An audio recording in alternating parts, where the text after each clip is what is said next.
দিন বদলের বাংলাদেশ। আমার এই 2026 সালে আমার একটি বই প্রকাশিত হতে যাচ্ছে। বইটির নাম হচ্ছে লাইফ সেভিং রুলস। এই বইটির ধারাবাহিকভাবে বিভিন্ন ডকুমেন্টারির মাধ্যমে আমরা বইটি প্রকাশ করার জন্য যাতে মানুষের কাছে যায়, এজন্য আমরা এই কার্যক্রমগুলো করিতেছি। এজন্য একটি বিষয় হচ্ছে যে দিন বদলের বাংলাদেশ। আসলে আমাদের বাংলাদেশ 1971 সালের স্বাধীনতার পর থেকে বিভিন্ন সময়ে বিভিন্ন রাজনৈতিক দলের হাত ধরে ক্ষমতার রদবদলে দেশের ক্ষমতা পরিবর্তনের মাধ্যমে বিভিন্ন সময় বিভিন্ন দল বিভিন্ন রাজনৈতিক সংগঠনের মাধ্যমে এই দেশ পরিচালিত হয়েছে।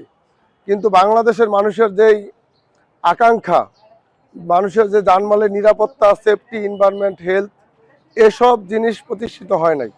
তো দিন বদলের বাংলাদেশে আমি এখানে কিছু বিষয় ইনক্লুডিং করছি। তা হচ্ছে যে আমাদের বাংলাদেশে যে আপ টু বটম নিয়ম শৃঙ্খলার যে একটা বিষয় আছে, সেইগুলো আমরা সবসময় হাইড করে রাখছি, গোপন করে রাখছি। সেই জিনিসগুলো ধরেন, মনে করেন যে এত বড় ঢাকা শহরে প্রায় 1,50,00,000 মানুষের বসবাস, কিন্তু এই জায়গার ভিতরে এইখানে দেখা যাচ্ছে যে মানুষ চলাফেরা করার জন্য যেই জায়গাটা প্রয়োজন, যে একটা দেশের ভিতরে আপনার 30% জায়গা থাকতে হবে খালি, আর 70% জায়গা হলো জিনিসপত্র। দেখা যাচ্ছে আমাদের দেশের মানুষ সব জায়গায় এত বেশি মানুষ কেন দেখা যায়? কারণ হচ্ছে আমাদের জায়গা, সমস্ত জায়গা আমরা দখল করে ফেলেছি। খালি 10% জায়গা খালি আছে রোডের জায়গা, কিন্তু আমাদের বিল্ডিং পরিবেশ যদি 30% জায়গা, 30% জায়গা যদি শহরের খালি থাকতো, উন্মুক্ত থাকতো, তাহলে মানুষ নির্বিঘ্নে চলাফেরা করতে হতো, রোডে যানজট সৃষ্টি হতো না। তারপর দেখা যাচ্ছে আমাদের দেশের মহিলারা যেভাবে সর্বত্র আমাদের দেশের মেয়েরা চলাফেরা করে, কিন্তু তাদের প্রপার হ্যান্ডেলিংয়ের জন্য, তাদের ব্যবস্থাপনার জন্য দেখা যাচ্ছে উপযুক্ত টয়লেট নাই।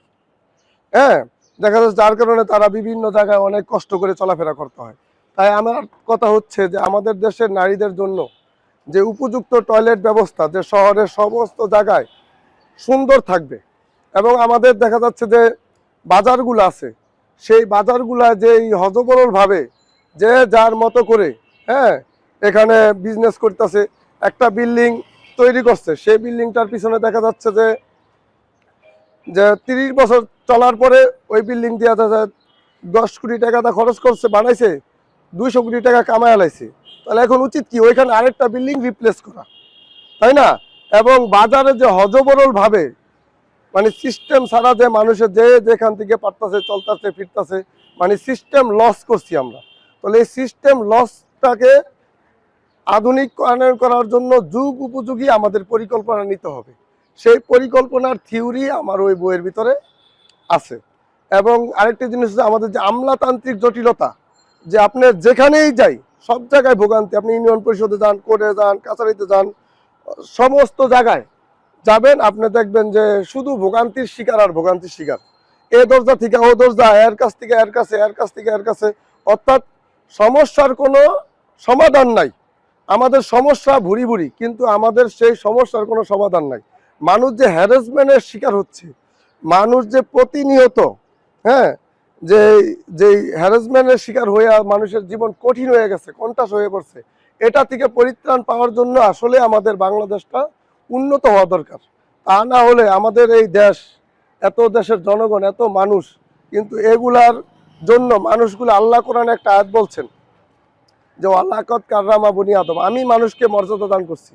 তাহলে এই মর্যাদাগান মানুষগুলো চোখের সামনে ধ্বংস হয়ে যাচ্ছে, শিক্ষায়, ব্যবস্থায়, কুশিক্ষায়, বিভিন্নভাবে তারা হয়রানির শিকার হয়ে তাদের জীবন দুর্বিষহ হয়ে পড়ছে। তাহলে এটা সমাধান কোথায়? এটা সমাধান তো আমাদের অবশ্যই আছে, কিন্তু আমরা সমাধানের পথ না খুঁজে আমরা দিক বিদিক সবাই চলাফেরা যেতে চাই। অবশ্যই দিন বদলের বাংলাদেশের এই গণ অভ্যুত্থানের পরে একটি বাংলাদেশ, সামনে নির্বাচন, এটাকে যাতে নতুন একটি যুগান্তকারী সরকার আইসা এই দেশের আপ টু বটম সংস্কার কইরা দেশটাকে উন্নতি করে মানুষের জানমালের নিরাপত্তা করবে, সেটার ভূমিকা জন্য আমার এই দিন বদলের বাংলাদেশ, এটা এই বইয়ের একটি বিষয়। আপনারা যদি বইটি আরও পড়েন, নেন, গ্রহণ করেন এবং সামগ্রিকভাবে বই থেকে শিক্ষা নেন, অবশ্যই আমি মনে করি আমাদের দেশের মানুষের ভাগ্যের পরিবর্তন ঘটবে।